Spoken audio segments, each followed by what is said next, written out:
For my phonics activity, I am going to do a lesson on short vowels and the short A sound.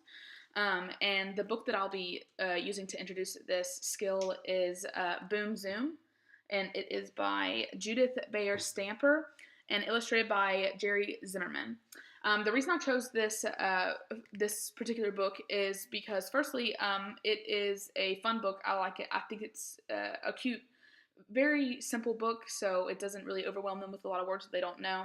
And it's part of this series. It's Hello Reader Phonics Fun series, and I really like this series. And this is specifically the sci-fi phonics, which focuses on word families, and I've modified it a little bit to fit the activity that I would like to do. And one of the coolest parts about these books is that they have phonic activities in the back of it. And I'm going to be using the Zat Go Home phonic activity. But in this book, it uses a lot of rhyme, so the kids kind of can predict what the next word's going to be. And I'm going to read you a little excerpt of the book. It's about this boy. His name is Ray, and he goes into space and he meets an alien. His name is Zat. And so I'm going to read you a few pages now. Bump. Jump. What's that hand? Ick, what a face. Quick, Ray must race. Is Zat. Sorry if I'm out. It's a little difficult to make sure it's in frame. Hop, there's no time to chat. So that is an excerpt of the book, specifically when he meets Zat, which uses the short vowel, the short A vowel sound. And so, while I am reading this book, we would stop at the pages that have, I would firstly ask them questions about the book, make sure that they're engaged, make sure that they are interested in the story. And then after we're done, I would probably go back to a couple of pages, like the page, Run, Race So Fast, because that has, a short vowel or short A vowel sound. Fun, it's time to blast. So just go back to the pages that have the examples that I'm looking for. And as for the activity, Wiley Blevins created these activities that are in the back of the book. And the reason I like these activities is because they're very straightforward. And I think that it's not hard to modify these activities if you need to match or fit your specific skill that you're trying to introduce or trying to practice with your kids. So, this Zat Go Home, it says, Zat must find his way home. Zat takes the path with objects whose name end with A-T.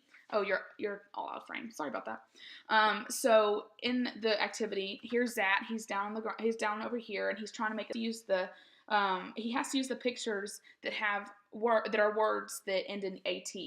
And so I would modify this a little bit, and I'm going to. And I would not specifically words that have AT, but any word that has a short vowel sound. I think that just so that the kids don't the only words that have the short A vowel sound are words with AT.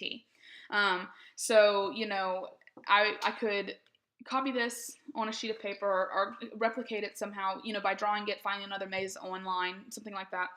And then I would change these pictures. So instead of, a bat, I could do a bag. And then instead of a cat, maybe a nap.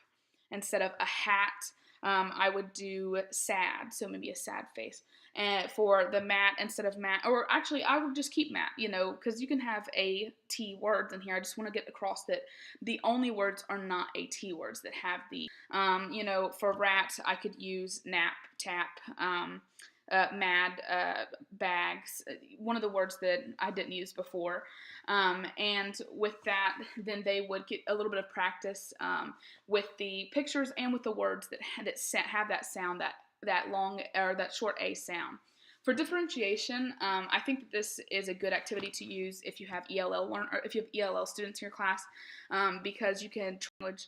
And I love using pictures, especially with stuff like this, especially lower grades, because even though the word for rat might not be rat, R-A-T, in their first language, they still understand that this is a rat. And so, if you put the English word rat underneath, or they're, so they can recognize or learn to recognize that this is called a rat in English, and this is how it's spelled. And if they really need to, you can translate it for them, on the bottom or underneath the English written word. Or if they don't need it, then that's great. But I think that is a good way to differentiate that for them. Also, for struggling readers, I think that, putting the picture is an aid in itself, but also putting the word rat underneath rat could be a good idea. That putting the word sad underneath a sad face would be a good idea.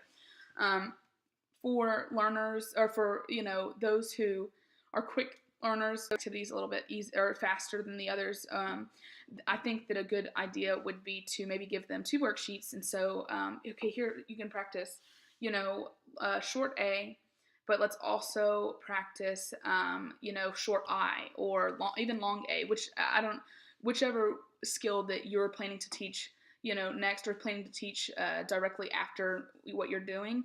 Maybe that they can get a jump start on that. You can go over to them. It shouldn't be many, so you can go over to them, quickly explain, what the concept is, what the skill is, and let them attempt that on their own.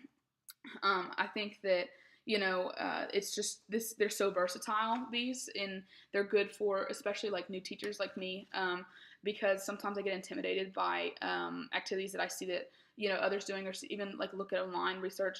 And so if you use activities like these, even though they're not exactly what you want, you can modify it to exactly the skill that you're trying to teach. And then you are confident in teaching it because you kind of have a play-by-play of what you're going to do.